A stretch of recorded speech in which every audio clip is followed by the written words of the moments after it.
And again, it's a slightly different father and children variant, because here you have the dead father and the daughter and the son looking for revelation and redemption. That's right. We meet some very interesting guys whom they bring with them. A movie company comes to New Iberia, and in one of my other books, a movie company came, but they're always down there. Right. It's like California's coming up the bayou in P-roads, but they're there. And my very favorite book. Movies have been made in Louisiana in the last year or so. That's right. They're all over the place, and which is great. Don't misunderstand me, because a couple of them were people who did adaptations of my work. But in this case, some really bad characters come to town. There's some fellows just dredged out of the bottom of the La Brea tar pits, hot and smoking. One of the things you love to explore in your books, of course, is power. And I think I read something the other day where you were focused on the current loci of power being Washington, D.C. and Hollywood. So I figured that you were dragging, it was the other movie company was my favorite novel. I once again, In the Electric Mist, because it's the movie company that comes to town. But how'd you know that? I said that to somebody the other day. You said it to a reviewer who published that. It was Betty Webb from the Scottsdale Tribune. Oh, okay, all right. She happened to mention I thought you were omniscient. It sort of chilled through me. I wish I could claim my children think so, and now my grandchildren. I thought actually it was a marvelous quote, because you went on to say something about we even, just to prove that connection, we even elect actors as presidents.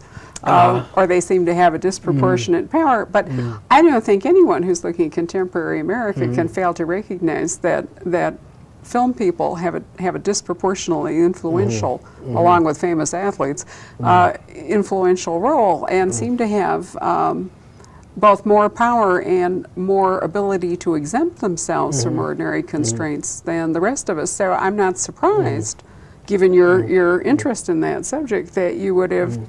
Even didn't Ella Fair in, was it Black Cherry Blues? Yeah. Didn't she spend a little time with the film company? Yeah, she got into the films, that's right. Well, it's an intriguing, fascinating world. It's certainly glamorous and alluring, at least on the surface.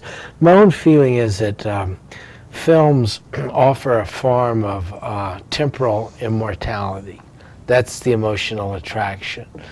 That here's a popular medium that anyone can step inside.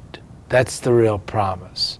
That anyone, absolutely, like Rudolph Valentino, a waiter, a man who didn't speak English well and was uneducated, I think illiterate, could become maybe the most famous American of his time, along with Babe Ruth.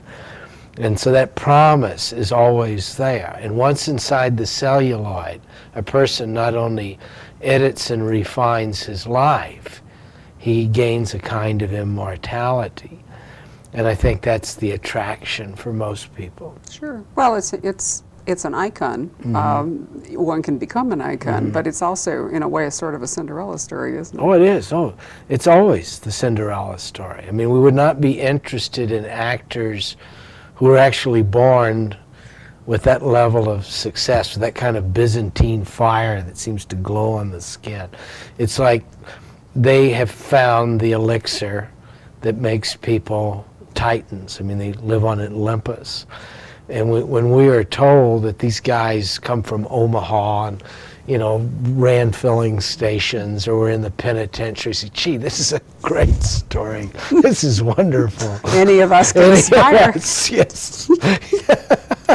Really interesting point. I didn't mean to interrupt.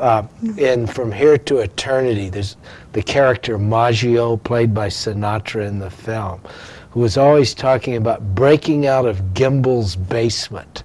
He said, I finally broke out of Gimbel's basement by joining the Army.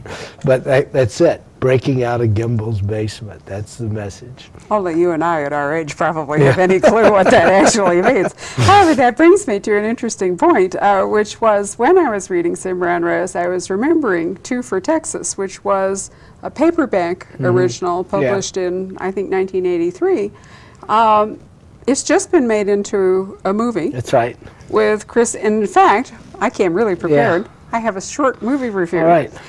which I kind of liked. Our local film critic, Bob Finster for The Republic, has written, TBS production is an outstanding Western and buddy film that begins in a Louisiana prison camp in 1836. Prisoners Hugh Allison, played by Chris Christopherson, and Son Holland, played by Scott Burstow, escape and head for Texas to join the army being formed by General Sam Houston. After an adventurous trek, they arrive in time for Allison to spend a few days reminiscing with his old friend Jim Bowie, played by Peter Coyote, before the famed knife inventor and a band of brave souls head for the mission at San Antonio.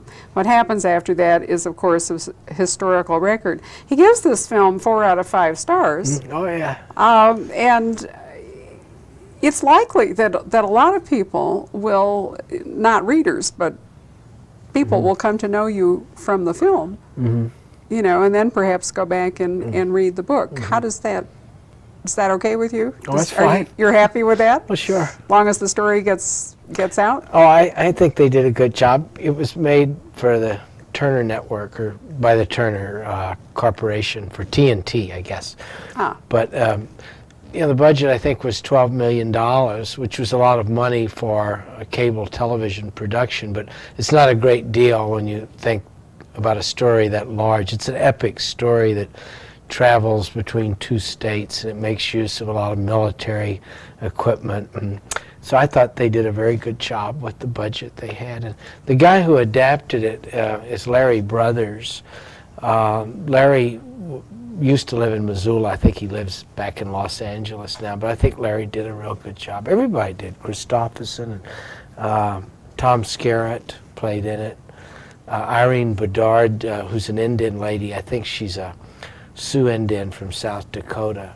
She played the Indian girl Sana, and the young fella Barstow, is that his name? B-A-I-R-S-T-O-W, so it must be. Yeah, I'm sorry. I've been to 8 bookstores today. My brain is really in neutral. So Scott Barstow, I'm sorry. Yeah, he's a fine actor. He surely is. Well, I was interested because I've also heard you say that you were reasonably happy with Heaven's Prisoners and the Alec Baldwin. And lots of authors are not only discontent but contemptuous of the translation of their story from book to film. You don't seem to have that reaction. Oh, no. I met all the creative people involved, more or less, and they were all very nice, and it was obvious they gave it their best effort. They treated the material with respect.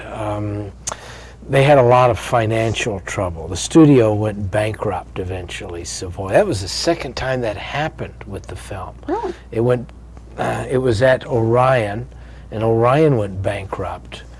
It kind of floated around Warner Brothers a little while, then the deal was put back together at Savoy, and I couldn't believe it. Savoy went down in flames. You know, I call it Pearl Harbor syndrome. You know, I have the reverse King Midas touch. Everything I handle turns to garbage.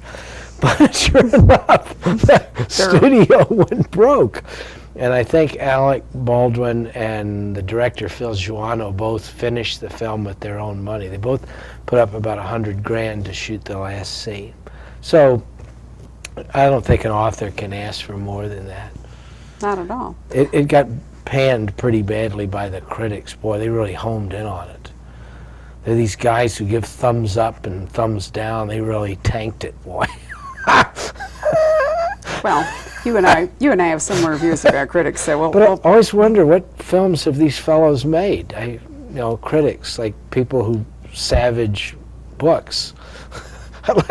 That's a bad question to ask, but maybe they have bibliographies. I think bibliographies should be attached to negative reviews. So I often think so too. It would also be helpful. It would be helpful if they were signed, which I think is another flaw. That's right. It's one step up from, you know, writing invective, you know, on public walls. And Absolutely.